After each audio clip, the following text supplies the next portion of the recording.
Autrefois, les histoires prenaient vie. Écoutez bien, une nouvelle histoire commence. Les trois idiots. Samba, Doudou, Moudou. Il était une fois au cœur d'une vaste forêt africaine. Le vent faisait doucement frémir les feuilles des grands arbres et les oiseaux chantaient au-dessus de la canopée. Un petit chemin de terre rouge serpentait entre les arbres immenses. Au loin, sur ce chemin solitaire, une silhouette apparut. C'était Samba. Il avançait prudemment dans la forêt, regardant autour de lui avec un peu de méfiance, comme quelqu'un qui ne savait pas très bien où il allait, ni ce qu'il pourrait rencontrer. De l'autre côté du chemin, un autre homme marchait. C'était Doudou. Contrairement à Samba, il avançait d'un pas décidé, la tête haute et le regard fier, comme s'il connaissait parfaitement sa destination. Les deux hommes finirent par se rencontrer à une croisée de chemin. Moi, c'est Samba. Qui es-tu? Moi je m'appelle Doudou. Qu'est-ce que tes pieds font dans cette forêt? Tu sais, on m'a chassé de mon village. Alors nous sommes vraiment pareils. Moi aussi, on m'a chassé de mon village. Oh, que c'est beau de voir quelqu'un comme moi dans cette forêt. En se racontant leurs mésaventures, ils éclatèrent de rire. Puis, ils décidèrent de continuer la route ensemble. Ainsi, Samba et Doudou reprirent le chemin, marchant côte à côte à travers la grande forêt. Mais après quelque temps, un troisième voyageur apparut sur le sentier. Je suis Modou. Vous savez pourquoi je suis ici? Parce qu'on m'a chassé de mon village. Après quelques mots et quelques éclats de rire, les trois hommes décidèrent de voyager ensemble. Ils pensaient que trois têtes stupides réunies pourraient peut-être, par miracle, faire naître une idée intelligente. Après plusieurs heures de marche, ils arrivèrent devant une petite cabane en paille cachée au milieu des arbres. Un vieux sage, au regard profond et malicieux, sortit de la cabane et leur demanda « Où allez-vous ainsi, voyageurs ? Bah, maintenant on va là où nos jambes nous portent. Quoi ? Intéressant. Jamais entendu. Je crois que je dois faire quelque chose. Dans ce cas, venez donc avec moi. Reposez-vous cette nuit. Demain matin, je vais vous mettre à l'épreuve. » Ils rentrèrent dans la cabane, partagèrent le repas ensemble et discutèrent longuement de leur journée. Le premier homme et le seau. Le lendemain matin, Prends ce seau. Va à la rivière pêcher et rapporte de quoi nourrir la maisonnée. Doudou partit de bon matin, fier de sa mission, chantonnant sur le chemin. Arrivé au bord de la rivière, il lança son filet. Mais le filet revint vide. Il essaya encore, puis encore, et encore. À la 20e tentative, il réussit enfin à attraper une vieille chaussure oubliée dans l'eau. Déçu, mais obstiné, il continua. Soudain, il aperçut un poisson tout près de lui. Toi le poisson. Quoi? Tu crois que tu peux m'échapper comme ça? Sans réfléchir, Doudou jeta son filet et se mit à courir le long de la rive pour poursuivre le poisson. Puis, il plongea dans la rivière et se mit à nager pour l'attraper. 2 longues heures passèrent. Il nagea, plongea, poursuivit, mais en vain. Fatigué et épuisé, il remarqua pourtant qu'il y avait de plus en plus de poissons autour de lui. Alors, il reprit son filet et recommença à pêcher. Et cette fois, par miracle, oui, par pur hasard, son filet se remplit enfin de beaux poissons frétillants qui brillaient au soleil. Fier de lui, il s'assit au bord de la rivière. Soudain, l'eau claire lui donna soif. Ah, j'ai soif maintenant. Mais, pourquoi je n'y ai pas pensé plus tôt? Regarde ça! Toute cette rivière pleine d'eau! Et moi, j'ai un seau juste ici. Sans réfléchir, il jeta tous les poissons dans la rivière, vida le seau et but dedans comme dans une calebasse. Rassasié,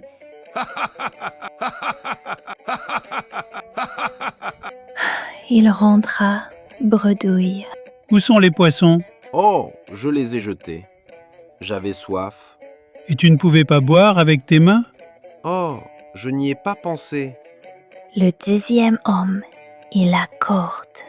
Le lendemain, le vieux convoqua le deuxième homme, Samba. Il lui tendit une longue corde et dit « Prends cette corde, va dans la forêt et rapporte-moi du bois pour cuisiner. » Tout content, Samba attrapa la corde comme un héros recevant une arme magique et s'élança vers la brousse en sifflotant. Arrivé dans la forêt, il se mit aussitôt à ramasser du bois. Après un bon moment, il réussit à faire un joli tas de branches bien sèches. Mais au moment de tout ramasser, catastrophe! Les bûches lui glissèrent des bras et roulèrent dans tous les sens, comme des chèvres en liberté. Il essaya de porter le bois sur sa tête, mais les branches tombèrent. Il essaya ensuite de les porter sur son épaule, mais elles glissèrent encore. Samba s'arrêta un instant et se mit à réfléchir. Il recommença alors à ramasser les petits morceaux de bois. Voilà, celui-ci est bon, et celui-là aussi. Après beaucoup d'efforts, il réussit encore à faire un beau tas. Mais lorsqu'il voulut le porter, les branches tombèrent à nouveau. Mais pourquoi les bois ne restent-ils pas en place? Hé, revenez ici!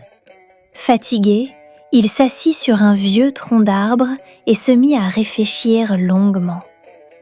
Puis, une idée lui vint. Il décida de porter directement le tronc. Mais le tronc était bien trop lourd. Je vais réfléchir un peu. Ah, j'ai une idée. Je vais monter sur l'arbre et couper des branches sèches. Oui, là où il y a du bon bois. Il grimpa même au sommet des arbres les plus hauts, cueillant les branches comme on cueille des fruits rares. Après 1000 efforts et 3 belles chutes, il réussit encore une fois à faire un grand tas de bois bien sec. Mais au moment de le ramasser, les bûches roulèrent encore dans tous les sens. Finalement, fatigué, couvert de poussière et les mains vides, et pourtant, la corde était là, suspendue à son cou, oubliée comme une idée trop simple. Bon, je crois que je vais rentrer comme ça. Il rentra, bredouille. Où est le bois? Mais les bois courent dans tous les sens. Et ta corde? Mais pourquoi je n'y ai pas pensé plus tôt? Le troisième homme et le bâton. Le jour suivant, le vieux appela Modou. Il lui donna un bâton et dit « Prends ce bâton, va dans la forêt et rapporte quelques noix de coco. » Modou partit joyeusement, marchant en chantonnant, comme quelqu'un déjà sûr de réussir sa mission. Après un moment de marche dans la forêt, il aperçut un cocotier gigantesque qui semblait presque toucher les nuages. Il leva la tête pour le contempler, réfléchit un instant, puis décida de grimper. Ce ne fut pas facile. Il glissa, remonta, s'accrocha, s'essouffla, mais continua malgré tout. Après 2 longues heures d'effort, il arriva enfin au sommet de l'arbre. Là-haut, tout fier, il prit une noix de coco. Puis, il posa son bâton dessus et lui montra l'endroit exact où frapper. Bon, mon bâton, écoute bien. Aujourd'hui, tu dois travailler. C'est ici que tu dois couper la noix de coco. Et là, tu dois taper très fort. Satisfait d'avoir bien expliqué les choses, il redescendit de l'arbre. Puis, il lança le bâton vers les noix de coco.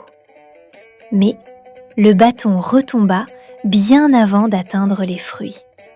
Il essaya 1 fois, puis 2 fois, puis 3 fois, puis 30 fois. Parfois, le bâton touchait une noix, mais elle ne tombait pas. Fatigué, Modou s'arrêta un moment pour réfléchir. Puis, il commença à gronder le bâton. Mais pourquoi tu ne fais pas descendre cette noix de coco? Pourquoi tu ne comprends pas? Et il recommença à lancer. 1 fois, 2 fois, 20 fois. Ses bras commençaient à lui faire mal. Alors, il réfléchit encore et eut une nouvelle idée. Il remonta péniblement en haut de l'arbre. Une fois arrivé au sommet, il posa de nouveau le bâton sur une noix de coco. Cette fois-ci, écoute-moi attentivement. C'est ici que tu dois taper. Puis, il redescendit de l'arbre et recommença à lancer le bâton. Mais le bâton n'arrivait toujours pas à faire tomber une seule noix. Non mais pourquoi ce bâton n'écoute pas? Peut-être que je dois te rendre plus fin. Modu réfléchit un moment, puis il eut une idée.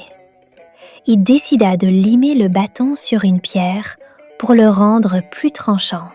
Mais le bâton retombait toujours avant d'atteindre les noix. Il essaya 1 fois, puis 2, fatigué, épuisé et découragé, Modou finit par abandonner. Et c'est ainsi qu'il retourna chez le vieux. Où sont les noix de coco? Puisque tu étais en haut de l'arbre, pourquoi ne les as-tu pas cueillies avec tes mains? Sortez d'ici, partez avant que votre bêtise ne devienne contagieuse. Quitté le vieux, ils trouvèrent chacun un village qui les accueillit. Et hélas, ils eurent des enfants. Des enfants qui, au fil des générations, se dispersèrent un peu partout dans le monde. Alors si un jour vous rencontrez quelqu'un qui oublie l'évidence, peut-être, qui sait, qu'il descend de l'un de ces 3 hommes étourdis. Merci d'avoir regardé cette vidéo. Pensez à soutenir notre travail en achetant notre livre. Et à très bientôt pour une nouvelle histoire sur notre chaîne. Merci d'avoir regardé notre histoire.